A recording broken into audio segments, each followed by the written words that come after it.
აქანი ნებისმიერი ამიდან ფეხი რო დაუცურდეს, ხომ შეიძლება რომ დაიხსოს, ნებისმიერი ქალი, კაცი, ბავშვი. უბრალოდ დააკვირდით რა ამბავია. წყალი რო გასულიყო, ხო ორმოები ამოიღეს და ორმოს ამოღები თუ ეს კანალიზაცია აქ უნდა იდგეს, მე არ ვიცი. ამდენ ხალხს ვერავინ ვერ გააჩერებს, არის ანტისანიტარია. აი ნახეთ რა სიტუაციაშია ხალხი. კარ ფანჯარას ვერ წყალი შეიძლება იყოს, მაგრამ კანალიზაცია ხალხო, აი რა სიტუაცია დააკვირდით აკაურობას. ეს ამოღებული ხრეშები, აი ეს ხრეშები არის იმიტომ რომ ჩაწურულიყო და აქ ადამიანები ჩავარდებიან და ესენი დაილუქოს და კანალიზაცია გაიწმინდოს. ხალხის მოთხოვნა ეგია და მე არ თქვათ რომ აი ტელევიზიები, აი ეს, აი ის, არ ვიცი, აი გთხოვთ რომ მოგვაქციოთ ყურადღება. მეორე კორპუსის უკანა ხედი აი ასე გამოიყურება. ანტისანიტარია. წყალი რო იყოს ბატონობო არ გვაქვს პრობლემა. კანალიზაცია, საშინელი სიტუაცია, აი დააკვირდით. თქვენ თაგარი რომელიმე თუ ასეთ სიტუაციაში იცხოვრთ, ძალიან მაინტერესებს, ა? აი ეს თხრილები რო ამოიღეს, აქ რო ბავშვები ჩავარდნენ, ვინაა პასუხისმგებელი? აი და ეს ხრეშები აქ ამით გაიწურება კანალიზაცია ხალხო? რომელი საუკუნეა ეს? ნახეთ რა დღეშია ხალხი და სად ცხოვრობს. ბატონ ჯაბა, მოგესალმებით, პირდაპირ ეთერში ვართ. უსაფრთხოებაზე მიუთითებენ ადამიანები, რომ უსაფრთხოების ნორმები არ იყო დაცული. უსაფრთხოება არ იყო დაცულიო, ბატონ. ბატონო, მოგვახსენეთ თქვენი მიკროფონი. აღარ ვიცი, ეს იყო პეტიცია. არავის არ უნდა ვინა სიკვდილი აქ. არავის არ უნდა ეს იყო პეტიცია. ხალბატონო, გახსოვთ თქვენ რამდენიმე თვის წინ საუბრობდით უსაფრთხოებაზე ჩემთან ინტერვიუში, მაგალითად ახალი კორპუსის მიმდებარე კანალიზაცია რომ იყო დაზიანებული, თქვენ ამბობთ. მაგრამ სიკვდილი გვინდა? სიკვდილი გვინდოდა? შენ გინდა სიკვდილი ადამიანის? არა, მოდი ჩამას უნდოდა. უკვე საკმარისია რა.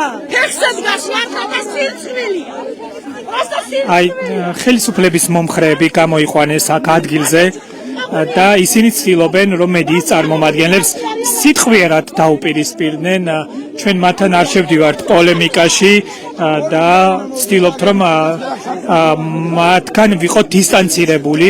მოვედით იმ ტერიტორიაზე, სადაც ხელისუფლება რამდენიმე თვის წინ, არჩევნების წინ აქ მცხოვრებლებს ახალი კორპუსი გადასცა და ამ კორპუსის საკანალიზაციო სისტემა არის გაუმართავი და რის შედეგადაც თქვენ ადგილზე ხედავთ წყლის გუბეებს, ღია არხებს. აი ამ ღია არხებზე საუბრობდნენ რამდენიმე თვის წინ აჭარა ტაიმსის კამერის წინ ადგილობრივები და დახმარებას ითხოვდნენ ისინი.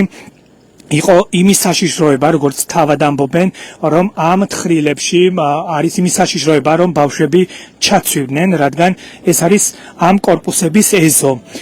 და ხელისუფლებას ჩვენი მეშვეობით თხოვდნენ დახმარებას, თუმცა რამდენიმე თვის გასვლის მიუხედავად თქვენ კვლავ ხედავთ, რომ ღია არხები არის ახალი კორპუსის მიმდებარე ტერიტორიებზეც და ამ შემთხვევაშიც არ არის როგორც ჩანს უსაფრთხოება დაცული და სწორედ როცა მედია უსაფრთხოებაზე მიუთითებს ხშირად უსაფრთხოების დაცვაზე ხელისუფლებას, ისინი ხელისუფლების წარმომადგენლები ხაზს უსვამენ იმას, რომ თითქოს ჩვენ მსგავსი ტრაგედიებით მანიპულირებთ და ასე ვთქვათ ქულებს ვიწერთ, რაც ცხადია ასე არ არის. ჩვენ უბრალოდ გიყვებით ფაქტებს და გიჩვენებთ